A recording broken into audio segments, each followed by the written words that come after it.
Praise the lord. Christmas ભાઈ તથા બહેનો, દિવ્ય દયા અને દિવ્ય સંદેશમાં તમારું સ્વાગત છે. માર્ચ 7મી તારીખ. આ સંદેશ સાંભળવા તમારા સૌ માટે અને તમારા પરિવારજનો વિશે પ્રાર્થના કરું છું.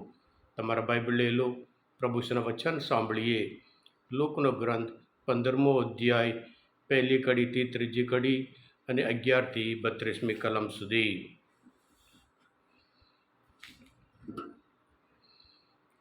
હવે બધા જગાતારો અને બીજા પાપીઓ ઈસુને સાંભળવા માટે એમની પાસે આવતા હતા.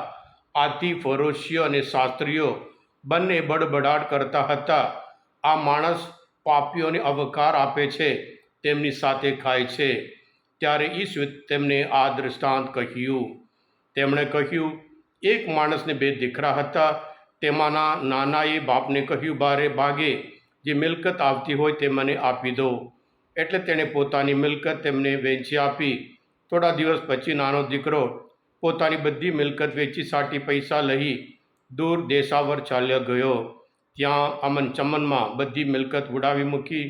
તે બધું ખર્ચી પરવાર્યો હતો. ત્યારે તે દેશમાં કાળો દુકાળ પડ્યો અને તેને આપદા પડવા લાગી. એટલે તે દેશના એક જણને ત્યાં નોકરીએ રહ્યો. તેણે ત્યાં પોતાના ખેતરમાં ભૂંડો ચારવા મોકલ્યો. ભૂંડો છે સિંગો ખાતા હતા. તેના વડે પેટ ભરવાનું મન થતું હતું, પણ તેને કોઈ આપતું નહીં. આખરે તેની આંખ ઉઘડી.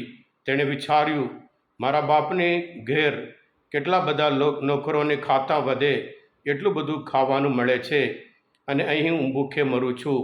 લાવને, હું પણ મારા બાપુ પાસે જઈને કહું, બાપુ, મેં તમારો અને ઈશ્વરનો અપરાધ કર્યો છે. હું તમારો દીકરો કહેવડાવવાને પણ લાયક રહ્યો નથી. મને તમારા નોકર જેવો જ ગણજો. આમ કરી તે બાપની પાસે જવા નીકળ્યો અને હજુ દૂર હતો ત્યાં જ તેને જોઈને બાપનું હૈયું ભરાઈ આવ્યું. દોડતા જઈને ગળે વળગી પડી. તેણે વહાલથી તેને ચુંબન કર્યું. પણ દીકરાએ કહ્યું, બાપુ, મેં તમારો અને ઈશ્વરનો તમારો અપરાધ કર્યો છે. હું તમારો દીકરો કહેવડાવવાની પણ લાયક નથી. પણ બાપે પોતાના નોકરોને કહ્યું, જલ્દી કરો, સારામાં સારો જબ્બો કાઢી લાવી તેને પહેરાવો. એને હાથે વીંટી અને પગે પગરખા પહેરાવો. આપણે તાજો માજો વાછડો લાવીને વધેરો. આપણે જાફત ઉડાવીએ અને આનંદ કરીએ, કારણ મારો આ દીકરો મરી ગયો હતો, તે પાછો સજીવન થયો છે. એ ખોવાઈ ગયો હતો, તે પાછો જડ્યો છે. અને તે લોકો આનંદ કરવા લાગ્યા.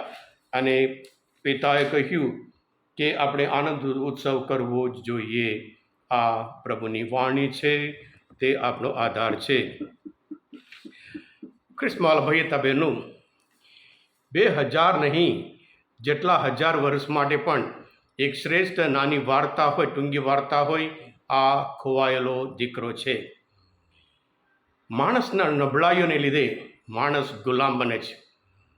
માણસના નબળાઈઓને લીધે માણસ દુઃખી થાય છે. ક્રિસ્મસ ભાઈ બહેનો, પાપ એટલે શું છે? પાપ એટલે મિસિંગ ધ માર્ક. એ સિન કે પાપ કહેવાય. જે માર્ક ગુમાવવો એ પાપ ગણાય છે. ક્રિસ્મસ ભાઈ બહેનો, આજના આ શાસ્ત્ર પાઠ એક અદ્ભુત પાઠ શીખવાડે છે. એ ઈશ્વરની દયા. દીકરો તો દીકરો છે. જ્યારે પિતા પાસે આવીને કહે છે, મારી મિલકત આપી દો, પિતા એક શબ્દ પણ કહેતા નથી. કારણ હું ના પાડું, મારા દીકરા દુઃખી થાય, એટલે દીકરાને કોઈ પણ રીતે દુઃખી થવા દેવા નહીં. એમ કરીને મિલકતો પછી પણ કમાવી શકાય, પણ મારો દીકરો દુઃખી ના થવું જોઈએ ને આપી દે છે. એમને ખબર છે શું થવાનું છે, પણ એ આપી દે છે. એ આપવામાં હંમેશા જનરસ છે. અને જ્યારે દીકરો જાય છે અને બધું ઉડાવી દુઃખી થાય છે, એ ભૂંડ કરતાં પણ ખરાબ હાલતમાં આવી જાય છે. હા ક્રિસ્મસ પહેલો ભાઈ બહેનો, પાપ આપણને ભૂંડ કરતાં ખરાબ હાલતમાં આપણને લઈ જાય છે. અને એના ચહેરા પર એટલો બધો ગંદો છે, શરીર પર એટલું બધું ગંદુ છે, પાછો આવે છે ગંદો થઈને. પિતાનો જે ઉડાવ પિતા છે, એ પ્રેમનો પિતા છે, એ દયાના પિતા છે. શુભ સંદેશમાં આપણે જોઈએ છીએ, બાપે દૂરથી જોયું અને પછી હૈયું ભરાયથી આવે છે અને પછી દોડે છે અને ગળે વળગી પડે છે અને ચુંબન કરે છે. એ છે પિતા. મારા દીકરા બધું ગુમાવી વેચી સાટી ખરાબ કરીને વેચી બધું નકામું કરીને આવ્યો છે. પિતા વિચાર કરતા નહીં. મિલકતો પછી પણ કમાવે છે, પણ મારો દીકરો પાછો આવી ગયો છે એ આનંદ વાત છે.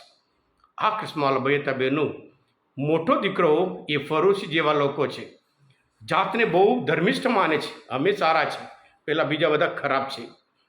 પ્રભુ ઈસુ પોતે સ્પષ્ટ સંદેશ કહે છે, હું તો પાપીઓને બોલાવવા માટે આવતો રહ્યો છું. ક્રિસ્મસ ભાઈ બહેનો, આપણે મિસિંગ ધ માર્ક, જે માર્ગ ગુમાવ્યા હોય, પાછા આવવા માટેનું એક અદ્ભુત ઋતુ હોય આ તપ ઋતુ છે. અને યશાના ગ્રંથમાં ઈશ્વરના પ્રેમ વિશે કહે છે 49 મધ્ય 15મી કલમમાં, કોઈ મા પોતાના બાળકને ભૂલી જશે કે ખરા, કોઈ મા પોતાના બાળકને ભૂલી જશે કે ખરા, મા ભૂલી જાય તો પણ હું તમને કદી નહીં ભૂલું. અને સાથે સાથે યશાના ગ્રંથમાં પહેલા અધ્યાયમાં 18મી કલમમાં પ્રભુ કહે છે, આવો, પાછા આવો, આપણે ફૈસલા કરીએ.